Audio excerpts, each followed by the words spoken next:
the Radious Mod, one of the biggest and most established overhaul mods across many Total War games, has finally come to Warhammer 3. I'm sure many of you are experienced with this mod, but I am a humble noob. So we're just going to fight a battle in this video, looking at some of the cool units and the changes that they've made to battles and how it makes battles last a bit longer and things like that. There is a whole bunch of campaign stuff to this mod as well, but I'm not going to dive into that in this video. But as you can see, I've got two big armies. I'm playing as Kislev versus Grand Cathay. Now, these are the only two factions with big fleshed out rosters in this mod so far, but I believe they are planning to do all of the Chaos factions as well. I've got a big old 24,000 funds in this battle, so both armies full of all the elite units, and I've actually made Cathay be more of a balanced army. They don't have to play defensively. They can actually be like a normal faction. So I built them to that end, as well as my army, so the armies are kind of similar, built to be pretty balanced. So here's mine playing as Kislev. It's a big wide army. Up front, I've got the Wardens of the Homeland. These are big holding boys. They've got lots of armor, melee defense, big silver shield, so they're well protected. They're going to hold my front line and hold the enemy in place, hopefully, for all my flanking plans. And then we've got some Kreml Guard with halberds. These are protecting the right-hand side of my front line. Armor-piercing, anti-large, good for taking down anything that tries to flank us. And then on the other side, I've got the Sons of Ursun with halberds. So another halberd unit, very similar to the previous unit, the Kreml Guard boys, but they both have frostbite as well, so they can slow stuff down a little bit, going to stop that cav running away.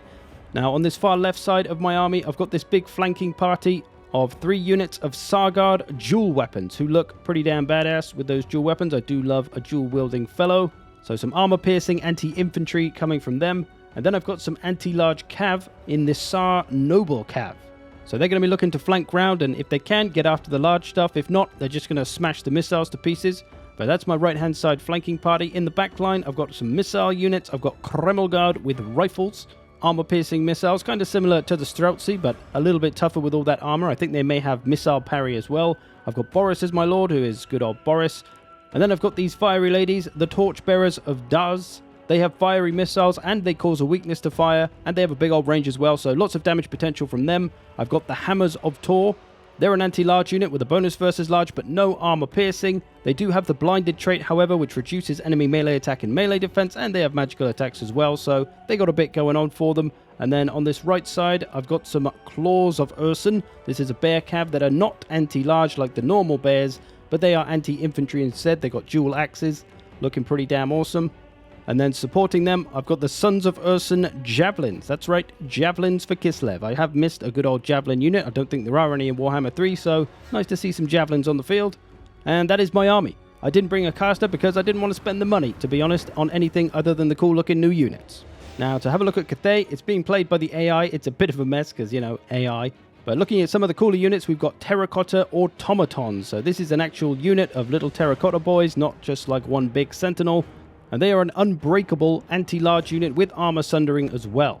And then we have the Jade Sea Dragons, another anti-large unit. These ones reduce enemy melee attack. They have Vanguard deployment, immunity to psychology, so they got a fair bit going on for them. For some missile units, we've got the Onyx Dragons. Nice big range on these. Anti-infantry ammo, magic ammo as well, so good for taking down demons potentially if there were any. And then we've got the Frontier Guard with rifles. These are a very cool looking unit. Armor piercing, kind of similar to the Streltsy or something. Not maybe as good in melee, but they've got lots of armor on. They also have a debuff on their ammo. So lots of firepower. We got 3 units of those for the Cathay army. So they could do a hell of a lot of damage if we don't disrupt them.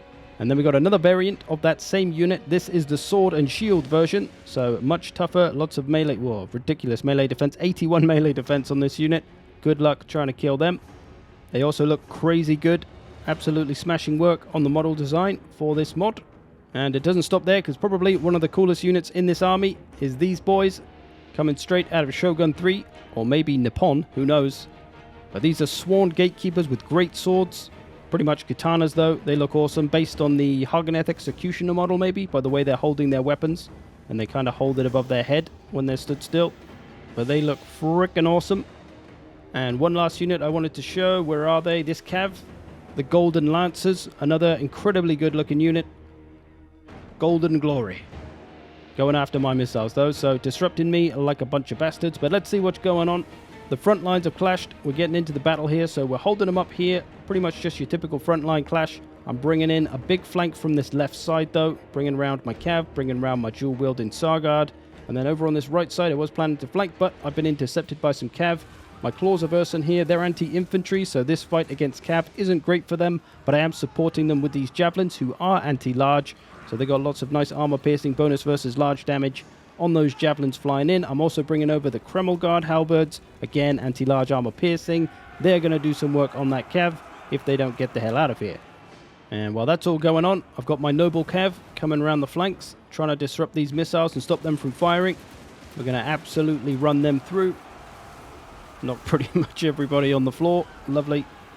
Now, one thing that this mod does to the battles is tries to make them last longer, and that seems to be done by giving everything way bigger health pools. So pretty much every unit has over 10k health, which is probably like 30 or 40% more than they normally have. So it really keeps the units alive longer, makes battles last a bit longer, makes units not break quite as quickly. There's also some stuff going on with the leadership. It seems like damage sustained penalties aren't as big, so that makes it harder to break units as well. I think I heard the army losses penalty, which normally ends a battle, is smaller, so it's harder to end a battle, but ultimately it's all to try and make the battles last a bit longer, which personally I am all for. Back in the old historical days of various different Total Wars, battles generally lasted way longer than they do in Total War Warhammer, so it's nice to have that feel of slightly longer battles that aren't so rushed, and you have a bit more time to maneuver and flank and do whatever you want to try and do with your units.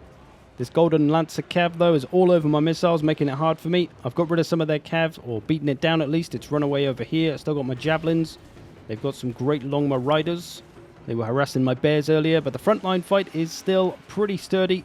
Two very tough units over here. My Wardens of the Homeland still nearly got like 10k health, and they've lost a bunch, so you can see that big health pool there on a lot of the infantry. They're fighting those Frontier Guard, who are also a very tough holding infantry, so that's going to be a grindy fight. Got to try and get that hammer and anvil. I'm still disrupting the missiles. I've got some of my dual weapons into these missile units, though. They're going to be able to cut them down nicely, hopefully. There is the dragon rocking around, though. Miao Ying, who's also probably been changed. I believe there is reworks and changes to the lords and things, and to the magic and the spells and stuff like that, so nothing seems to be untouched with this mod, which is cool. Everything gets a review, and they decide how they want the game to play and build it towards that end, of course. So if you are kind of bored of Warhammer 3 right now, if you're bored of playing the same old Chaos Realms campaign, something like the Radious Mod can make things a little more exciting again. At least that's what it's done for me. I've been playing a Kislev campaign. I really like having all the extra units. Obviously, in Warhammer 3, the rosters are very small because there's going to be room for DLC, so it's nice to have all these extra units to make up little game plans and strategies with your different armies and builds. It's fun to have that. And also having more armies, you get more fun battles. So far so good for me, for my experience of Radious Mod. The only complaint I would maybe have is that the leadership changes mean that some units do last what I feel like is probably longer than they should. When you get a unit of Noblars that is fighting down to the last few Noblars of the unit, it can get a little bit stale having to grind down even the weakest of units to get rid of them. And it sometimes kind of felt like no matter how tactically well I played and how well I set up my boys and my little plans and executed them, sometimes the extra leadership that the enemy had would just be too difficult to break, especially if it was fighting ogres, because even the ogre bulls were fighting to the very last couple of ogres in the unit. And those are the weakest kind of ogres, so I can't even imagine trying to stop Iron Guts or Man-Eaters. But I think this was when I was playing on very hard, and it does warn you on the Steam page that the mod will enhance the difficulty. So if you play on the higher difficulties, like I first did, it may feel like way too much, but if you go down to normal, I'd say start on normal if you're going to play this for the first time like I did. Normal felt like a good amount. Still a little bit of too much stuff never breaking, but overall a damn good experience. Pretty much got these Cathay boys overrun now with all my cav, still grinding down their infantry. I need to hit some hammer and anvil on those frontline units to try and get rid of them.